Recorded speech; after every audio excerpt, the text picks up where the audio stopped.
Okay, just picture this for a second. You're thousands of feet up in the air, and you realize the crew isn't fighting turbulence. They're fighting a total breakdown inside the airline itself. This is the brief on the IndiGo Flight Crisis. Now, this story goes way deeper than just a few delayed flights at India's biggest airline.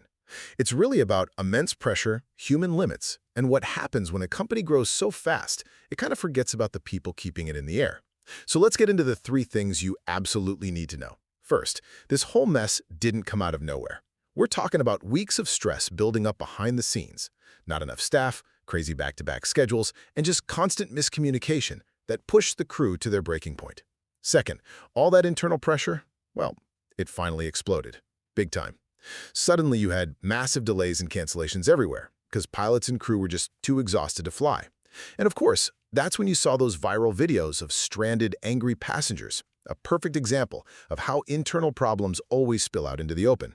And finally, what this really boils down to is a system that failed to put people first. This crisis was a super clear reminder that when your people break, your pilots, your flight attendants, the planes just don't fly. Period.